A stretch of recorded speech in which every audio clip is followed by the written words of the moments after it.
Countdown whenever we're ready to roll. Joyce, we are live. Really appreciate you coming to join us in the studio today and Facebook Live and everyone listening in. I'm very excited to have you here because you are a mentor very much for the baby boomer generation and other generations, but you're really helping some of the baby boomer generation where they're with social media, and you're a stud. By the way, like, I know millennial marketers that just could not even keep up with you. Like, you just have great intuition on social media and being able to use the platforms and everything like that. Thank you. Yeah, so very excited to have you here.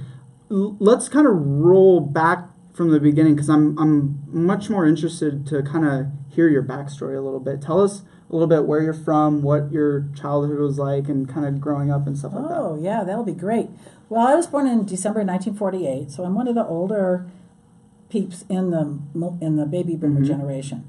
My mom was a teacher in the 1940s, and so when I came of age to go to college in the, say, late 60s, I figured I'd be a teacher.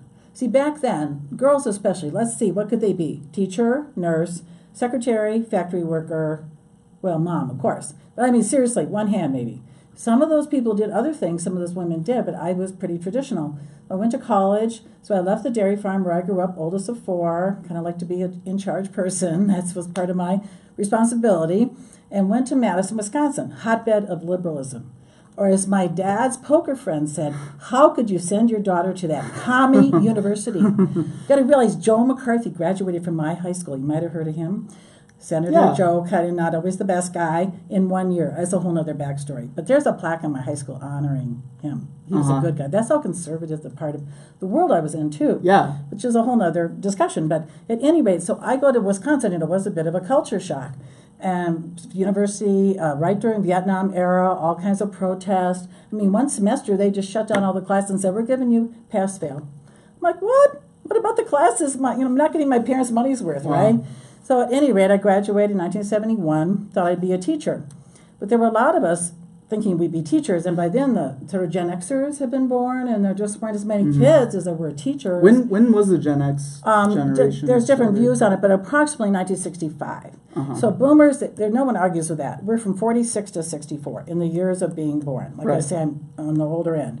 Then the Gen Xers came after us.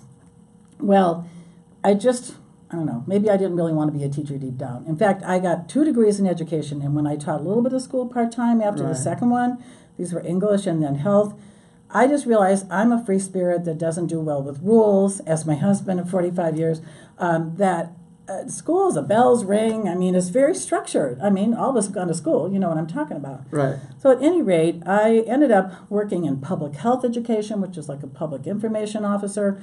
Then I thought, well, maybe I want to go into nonprofits, so I went and got another degree. And so then I ran this is the my third third degree. Yes, from the University of Wisconsin in Madison. And you're what age at this? At this point, I got that degree in 80, so I was just turning 31. So I went and ran a nonprofit, but I found out a lot of things about nonprofits that didn't really work for me either.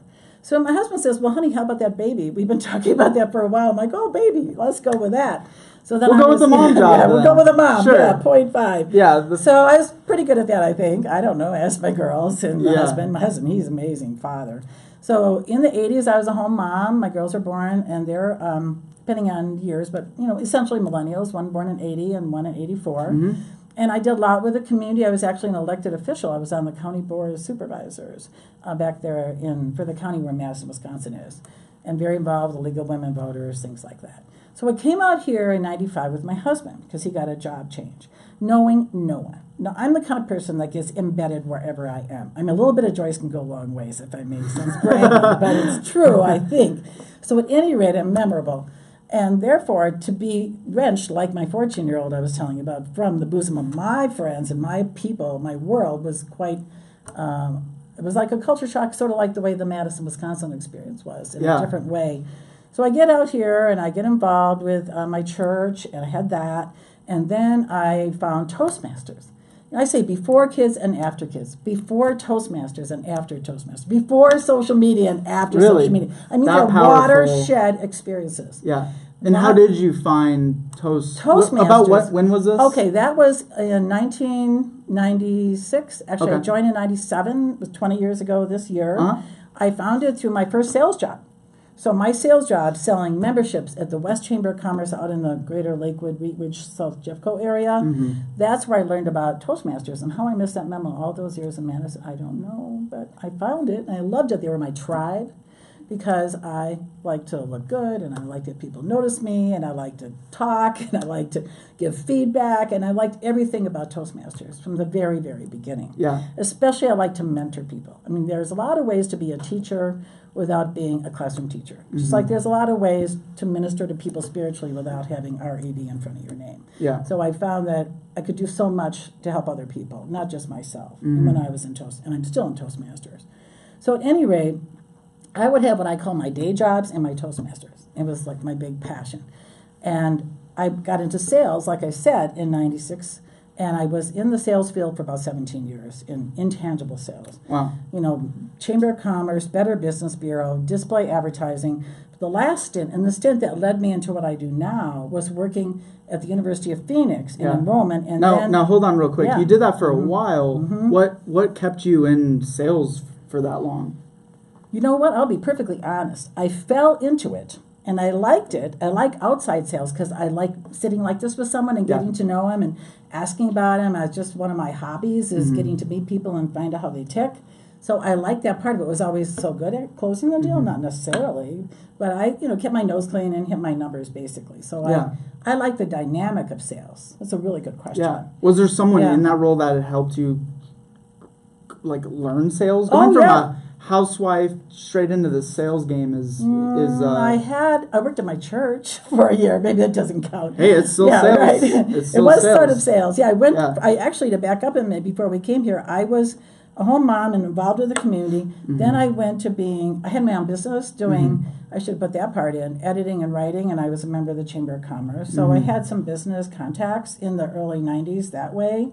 Then I worked for my church. I was really called the administrative assistant, but I was a volunteer coordinator, marketing director, office manager. So I had kind of I was a face of the church when you didn't have to have the minister there. Right. So Were you doing digital marketing with the church? This was 1994. Okay. So just to put this in perspective. Good helping keep my timeline straight.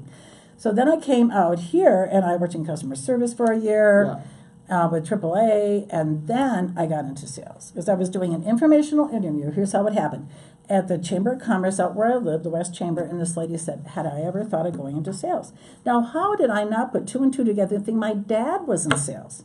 My dad sold seed corn in the winter because he's like me, Mr. like BSer kind of guy, big chatter. I'm sure he's bored to tears in the winter with not enough to do, so he got into selling seed corn. So I know that I had seed corn to farmers. Farmers have to have seed corn. Seed corn, seed gotcha. Corn. Corn seeds? Corn seeds. Okay. Yeah, we call it that. Corn seeds, so the farmers can plant the corn to grow their corn. He would sell the seeds of corn to the farmers. Awesome. And they all got along because he's a farmer and they're a farmer and they all like to chat together. Yeah. He got to be like a district manager. I mean, he moved up. They go to conferences, even my mom. Yeah. It was this whole other side gig. Well, so anyways, I take this test. I guess I did well. I take this test. She says, oh, Joyce, you did well in your test, so how about you come to work for us here at the Chamber of Commerce? I didn't know there was an opening. So I went into a commission-only sales job just on her hour with me and doing well in this test. So that's how I got into sales. Then after about three or four sales jobs, my husband is like, honey, can't you get like a salary job? I don't want to paint him as a bad guy, but there are the ups and downs of sales. It's like having your own business. The girls were in college, might be nice to have steady money. But I'll tell you what I experienced in basically 2003 when I was 54 is I felt it was age discrimination, and you paint yourself a picture in a certain field. It can be hard to make a pivot, hard to make a career switch. Easier when you're younger, harder when you're older, I think, in general. This is true. So I just felt like I wasn't getting anywhere trying to do something else. I thought maybe training and going back to my teaching background. I just went back. And then I went, though, into education sales. I thought, well, if I'm going to sell something, at least maybe I'll sell something I'm really excited about, which is going to college. After all, I went myself a bunch of times, right? So it was easy for me to talk to people about that. And how did the education sales work? Well, therefore, I was mostly on the phone because I was really more the helper. I was the assistant enrollment advisor. They would give us a list of names to call, and we would call these people and call these people to get them to get in front of the enrollment advisor at a specific campus of the University of Phoenix. And then I would set up their appointments through Outlook, through email. And so I supported campuses in several different states. So I was calling the same people the enrollment advisor was calling, but sometimes I'd beat them to the punch and I'd get to them first, and that's how it was measured. So I had a salary job, which was nice. So then if they came in, then that was good too. So there were certain metrics that we had to hit. So that's what I did. It was basically calling people up. Then for a time, I was the actual enrollment advisor, but that didn't go so well, didn't hit my numbers. Yeah. At any rate, I went back to being an employment center. But then I got a chance, my last sales job before I retired, is the College for Financial Planning. Really neat outfit.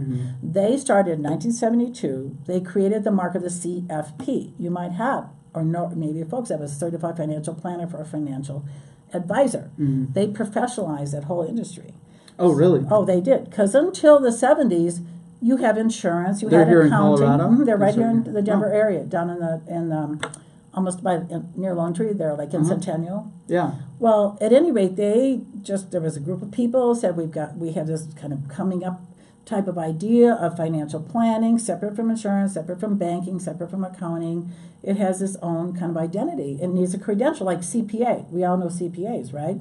So they created this CFP, Certified Financial Planner. So the college is to this day the premier provider of the distance education. Metro here in town has a ground program, as we call it these days. But the colleges has always been distance, so it's had students from all over the United States. Yeah. And, studying Absolutely. books and then iPad and webinars. I don't know if they even ship in books anymore. So there, my job was inside sales, functional encounters. So I'd be talking to these people from around the United States, helping them decide do they want to advance themselves professionally with these credentials. Well, then, in 2010, I got there in 2006 and stayed till 13. About halfway through, our marketing department in 2010 said, this social media thing, we think is sort of catching on. You know what? We're going to make a business page on Facebook for the College for Financial Planning. We're going to get a Twitter account, and we're going to get a group on LinkedIn. They didn't consult us in sales. No, that's marketing. They're making their decisions. Yeah. Our sales manager comes to us, okay, folks, we got to get these people engaged. This is your job. And they even paid us $5. I shouldn't know if I say this publicly, but for a little spiff for every Twitter follow, for every like of a That's Facebook pretty good. page. For Heck, that's $5 hundreds of dollars. I bought my first smartphone with that money, I figure. Yeah. So exciting. How did you get people to go follow your pages back I then? would just say them. And remind me, which year was this? Okay, now this is 13? 2010. 2010, okay. I would say, hey, so are you guys on Facebook? You use Facebook? Oh, yeah, right. What do you know about business pages? Oh, sure, I know about them. Well, hey, just make a point. I just want you to do us a favor because we're using this a lot now to get the word out. Please just go to, College for Financial Planning's Facebook page and click on like. And Twitter. Follow us on Twitter. Easy peasy. So I just asked them, and they did. I was the leader of that little spiff incentive pack at 61 years old, mind you. The oldest by far of the team and the most social savvy. Who would have thought? But how did this happen? That may be your question. Get this a lot. Well, about a year earlier, a young guy in my Toastmasters club had left, he and his wife had a baby, and he couldn't handle the extra, activity. And so he invited me friends on Facebook. I really knowing nothing about Facebook, accepted his friend request. And the next thing I knew, other people wanted to friend me and write on my wall, as they called it. And I didn't know what I was doing. So then I just learned and read books and asked people questions. And then I realized that I was on LinkedIn. I've been on LinkedIn for 2.5 years doing nothing. I remember, in fact, just last night I ran across a message. The lady who invited me in, she said, "Oh, Alma, I'm following your advice I wrote. I just went from 30 connections to 180. Yeah. I mean, I remember how long it took me to get to 500. This other woman and I were having like a race to see who was going to get there first. Now I have like almost 6,000. So not too shabby. But at any rate, I remember those early days. So I decided that when my manager gave me the idea of doing what I do today by saying, hey, Joyce, since you're so good at talking our students into, engaging us with social media, have you ever thought of helping other people your age, your baby boomer age? This was still back in 10? This is back in 10, yeah, right. Okay. So I should have started that a little bit better. So 3 months after this rollout, I know it was March. I can't tell you the date, but I know it was in March. That's when my manager just casually said to me, since you're so good and you're always leader of this little pack, and helping our students with the social media, have you ever thought of just on your own going and helping people of your age group to understand social media like you do? You see, he was 35 years old at the time. I'm 61. He just was mind-boggled. He just couldn't believe that I would know this much, like the age of his parents, and knew, like, you know. Now, still, how did you know this much? Like, how do you feel you picked that up so intuitively? That is a really good question. Did it just really come? It came to me like a duck to water. Like you understood it? I like to network.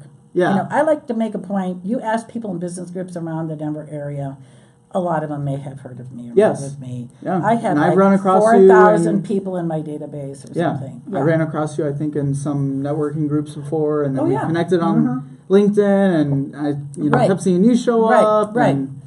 I do this in the face-to-face world really well.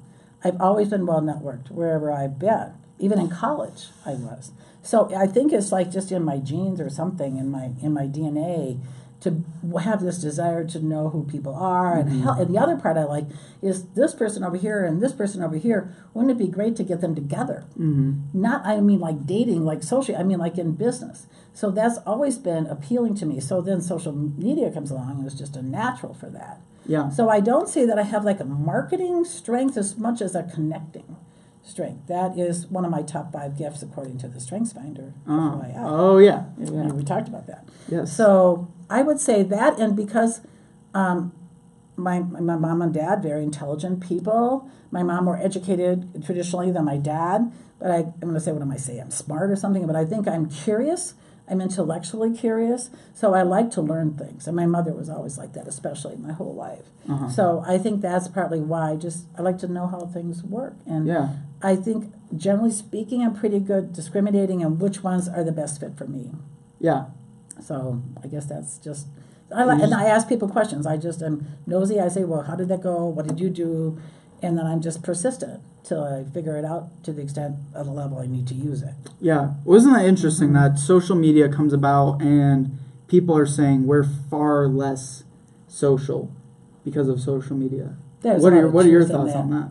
I think that's true. I think that people can get so embedded in their little life, in their phone, their iPad, whatever, that they're so drawn into that, they forget the person at the dinner table with them. And I think there's whole studies, and I'm no expert on this, on the Gen Z, the generation after the millennials, that are so tied to the hip to their devices that they have even more trouble than, say, the millennial age group, especially the older ones of them. Yeah, so it'll be interesting. I mean, it is a part of us now. Like, it is. It's going to be wired in us at some point. We're always there at some level.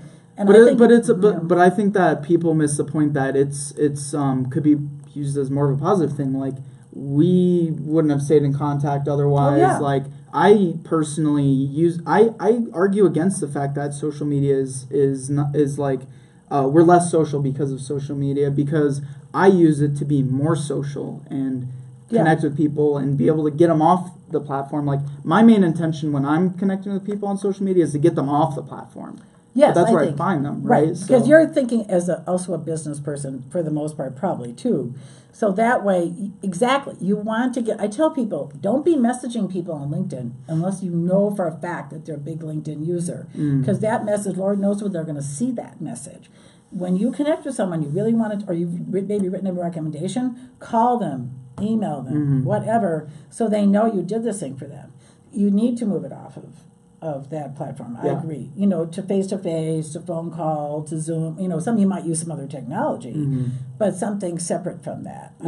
I would definitely say. And that's how you're using it too. Like, you're getting clients that you've never met in person from LinkedIn. Yes, right? Absolutely correct. Right, they've come, a lot of them from LinkedIn. Some of referral from my other clients who know them, which was good because you want that.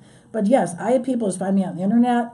I have a guy in San Francisco who found me by typing into Google LinkedIn one-to-one tutoring, and I was 4th in the search.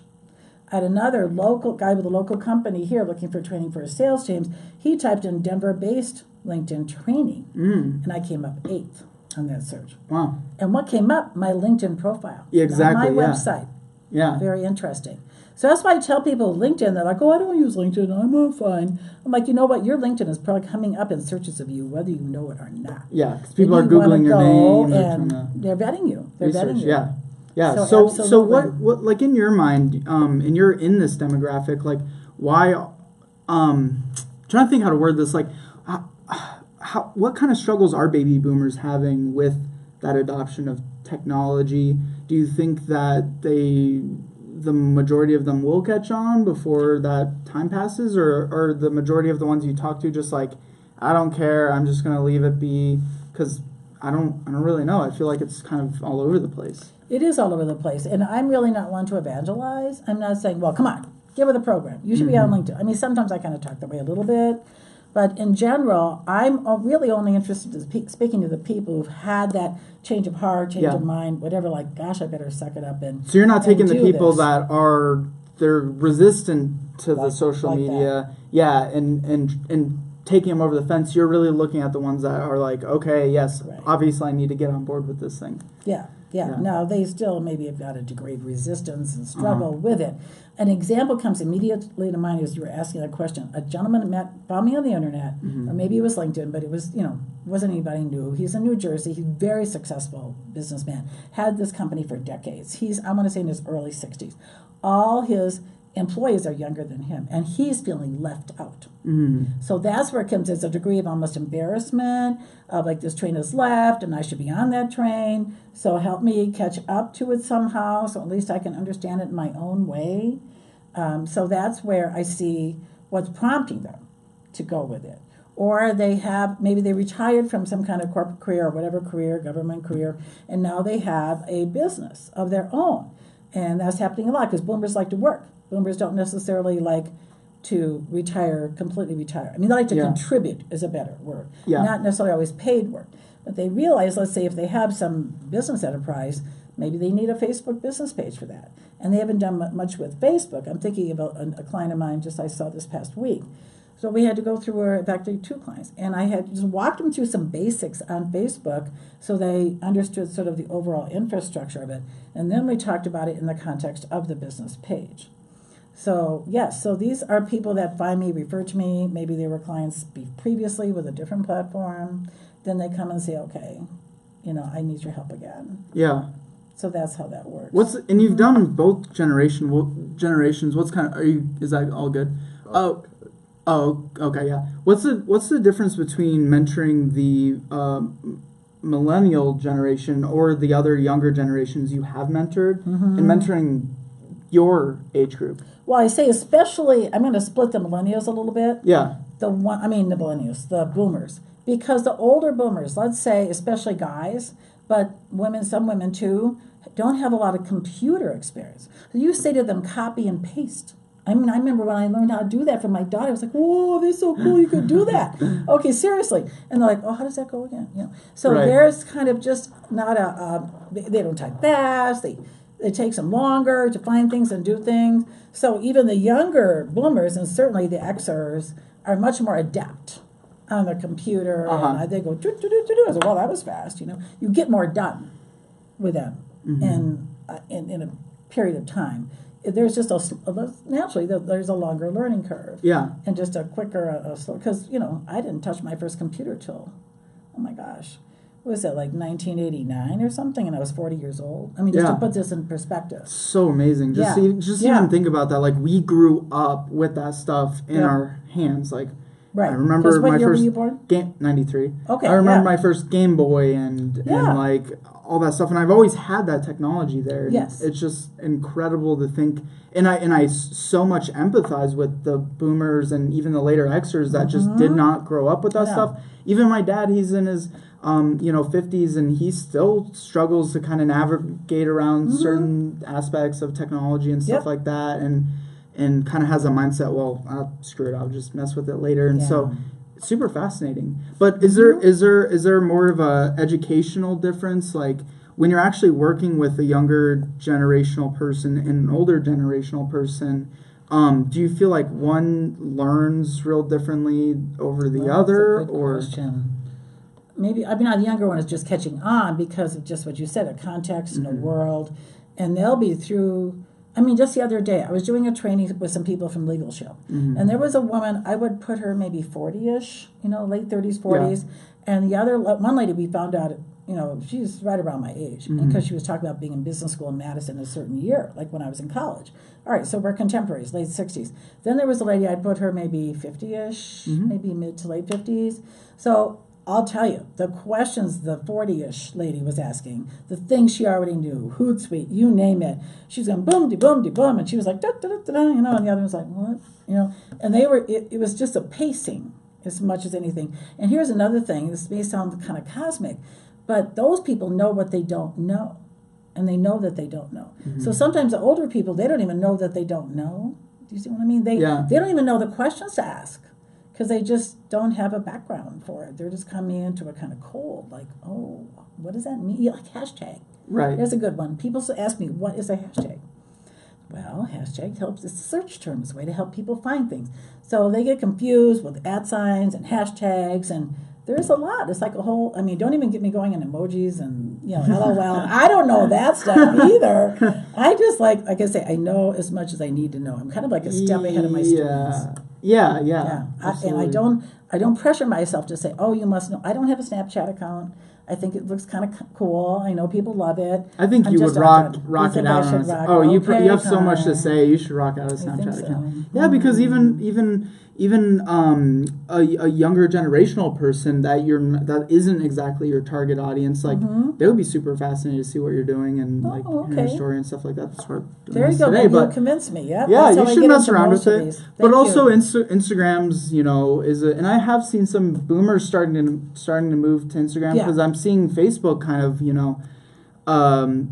of turning into just too much noise. It's a lot of noise out there. It's hard to break through. And I can see why it's massively overwhelming for other generations, even for us. It's information overload. I think Instagram, people don't tend to, the little I've used it, to go spouting off on political things. You're going to see the babies and the puppies and the scenery. And it's more kind of like Pinterest, Pinterest-like.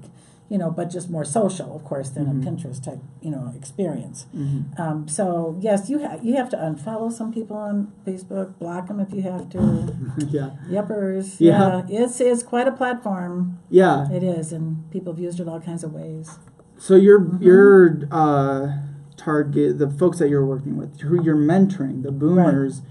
They're finding you because they're maybe now just starting to peek their heads into social media and they're seeing your, hey, I'm here to help you guys. Right. Don't be scared. Right. I'm here. Right. Let me hold your hand through this. Yeah, that's really it. And I've even really talked about LinkedIn that much, and that is really my lead platform. I've alluded to it, brought it up different times. Do you think that's where boomers are going first? I think so. I think LinkedIn they feel over Facebook, over Twitter, over Instagram? For their business, for their brand. For their overall presence on social media. You're just crazy no matter what you do for a living if you don't have some LinkedIn presence. Maybe only people might exception, people that do hair and skin and nails, maybe you can get by without it. But at any rate, in general, what I like about LinkedIn is it's like the Just a Facts Ma'am style of me is what you see is what you get. And you can put all kinds of information out there. You don't have to worry that your posts are being seen, because if you just post enough and repost, people will see it. Whereas on a Facebook business page, if you have 100 likes, you might be lucky 5 people see those posts unless you shell out money to Facebook. Right. So annoying. So it's that more personal branding, much more on LinkedIn platform compared to marketing on Facebook. Marketing on Facebook is a crapshoot, in my opinion. Now, granted, you could use the Facebook ads, you can target your population. I know you can do a lot with Facebook ads. Yeah. So have you done Facebook ads for your not as much business? As I could. Yeah. I have. My video consultant is pushing me in that direction, which is so ironic. Right. So I know I could do more of that.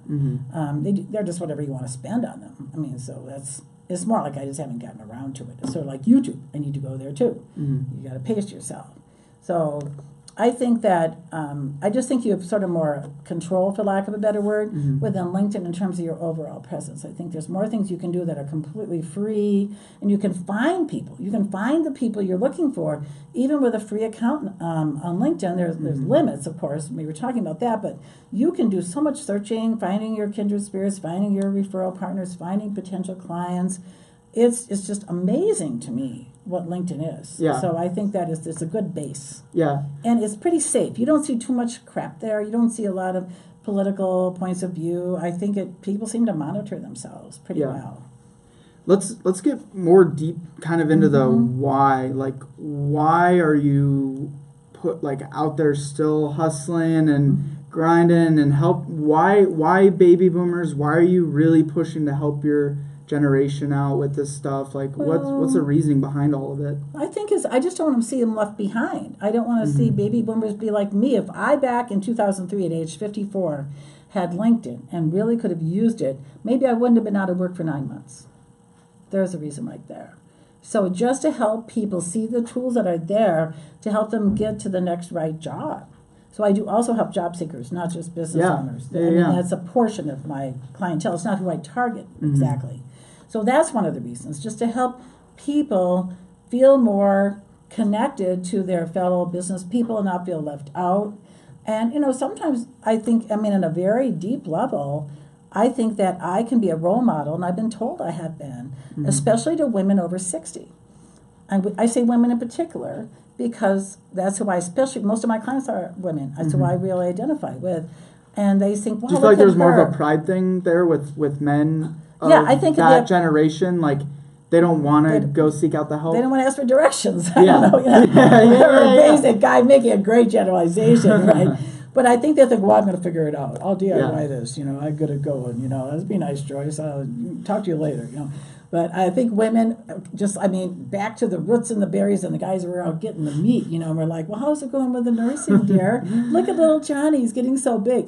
Women, our whole culture is that we help each other learn things, very collective sense of we're going to all do this together. And less competition maybe even too, and less ego to some degree.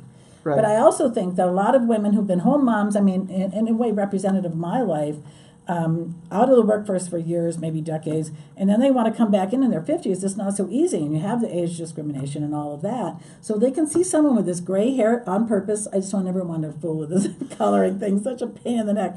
So they'll see a person obviously older than them. Hey, gray hair's coming back, though. I guess it's so. a popular thing. It's nice to know I'm in the vogue now. Even our generation is dying their hair very gray. Cute, Get over it. Whatever you are what you are, what you look like. Yeah, exactly. So anyway, I think they can see me and say, wow, this is so inspiring.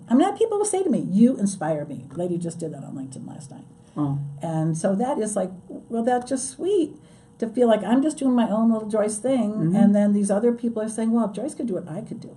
So that's really deep down a big part of my why. Is just showing up and having fun at what I'm doing. And they'll say, I could be like that too. Yeah. I could be energized and entertaining and with my peeps and just getting up in the morning and happy and excited. Low maintenance husband, that helps a lot. Very low, it doesn't ask me where I'm going, are you home for dinner? Write it on the piece of paper if you're out. Yeah. So, I have to give him a lot of credit for all his support too. So that gives you the energy because you are so full of energy. And I think it's because you really do feel you have a purpose. That's a lot of it. I know a lot of your contemporaries who I sit and talk, fireside chat with, and they don't have that energy. I know people my age that don't have the energy that you have about what you're doing. I think I'm happy because for 40 years I was kind of, I sometimes cry when I tell this part. I was looking, didn't find anything. So when you are 61 years old and you think, wow, this looks cool. Here's what I could do when I grow up. What a concept. And you feel like I'm not wasted. Time's a wasting. I got people to see and places to go. Also, my dad had tremendous stamina. My dad, like I say, was a dairy farmer. My dad and my mom were super involved in the community. They were always running around doing good deeds here and there. So I think I have sort of this genetic ability just to go and go and go. I have to make myself go to bed at night, somewhere between 11 and 12. Like, okay, time for the crosswords, time for the exercises, go to bed. My head hits a pill like that. So I say I can rest when I'm dead. That's my line. I don't. Awesome. Once in a nap every couple of weeks, and I've really gone to the max too much. I think I'll take the afternoon off and sleep. Yes. But I like to be active and engaged, and I'm extrovert off the chart. That's the other thing. Yeah. So absolutely. when people energize me, then I'm around people. I get my energy. Yeah. So I put myself with people. And even weirdly, when you're on the social media, it feels like you're kind of with them, even though you're not really with them. So it also energizes. But you can still get that energy from that comment you're getting, that you know, someone reaching out saying, wow, it's so inspiring what you're doing. And I totally get what you're saying. Like, it's almost selfish, but in a way, like, it keeps allowing you to turn out what you're doing. In a way, because I feel the same way when my contemporaries are like, wow, what you're doing is so cool and all this. I'm like, yeah, but, you know, what's next? Yeah, just following your own path. Well, another thing I should really weave into this, come think of it, is I had this English major. And so, I'm a good writer and I'm a good speaker. I minor with speech. So what helps me, too, in terms of my skill set I bring to what my work now, is that I can take somebody's, say, LinkedIn summary, and I can just make it shine. You know, sometimes women, especially, here's another interesting thing, have a hard time bragging themselves up. See, I'm all over that now. I've been in politics. I think it's great. I've been in sales. I've had to, like, talk myself up, right? Yeah, I so think it's at any great. rate, I took this woman's summary, and she said, oh, that was perfect. Thank you. Because what I sort of brought a few things out that I knew about her and just added it to them. It wasn't a lot, but it was just that extra piece that she was so happy. Yeah. So that's my editing and writing skills, and sort of seeing people really getting them pretty quickly so that I can help make this composite of them, that they just show up better. It's nice. Yeah. Yeah, it's really nice. Couple quick things. Tell us about your TED Talk.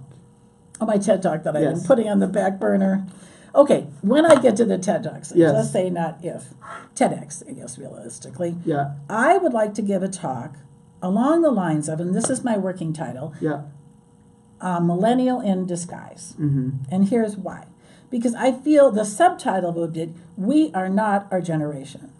So you can't say, well, I'm in my 60s, technology is too hard for me, I'm going to just let it go.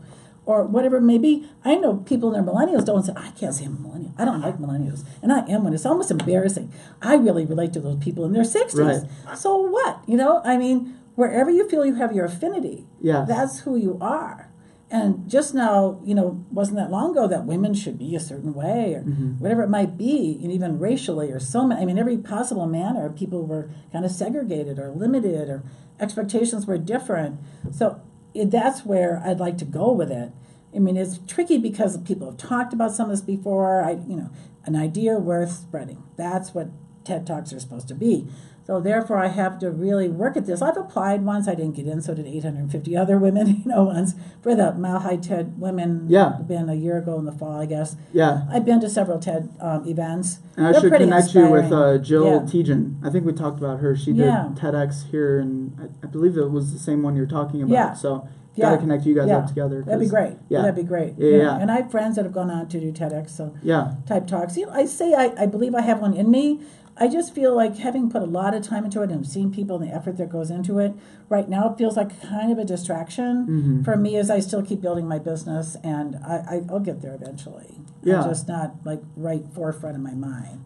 So what is the next big thing that you would like to accomplish in your mentorship? The Sales Navigator we were talking about before we started. Because you want to reach more people. I want to reach more people, and I want to go. This was somebody suggested this to me. She says, Joyce, let's get this straight. You had 17 years of experience in sales, and you're not teaching sales teams LinkedIn? Like, oh yeah, I guess not. Well, why don't you? I mean, she didn't say mean like, well, you could. So then I've been all year kind of really ramping up into that, and I could teach them a lot of LinkedIn. I really can. A lot of these things are very transferable. The piece of it that I need to really understand better myself is Sales Navigator. It is $80 a month. Now, to me, that's peanuts. That's like one session. And I'm going pretty soon, by the way, from 85 to 95 an hour, which is still slightly under market rate, but I inch my way up there in my world. At any rate, so I'm thinking that's just one session. All I need is one client a month that pays for my $80 a month. That's how I look at it. I think people get nickel and diming sometimes in some of these, whether it's Facebook ads or LinkedIn, premium levels. So that's my next thing, because I just feel like when I can take my training, also, here's another thought, not just to the peeps here in the greater Denver area, but even nationally or internationally, through different go to webinar, whatever type of tools they're there to reach a larger trading audience. And I would love to see more people purchase my webinar series, because that's really available to anybody, anywhere. Yeah. So that's the kind of thing I'm working on. So many millions and millions of not only just boomers, but other people that just are super late in adopting social media.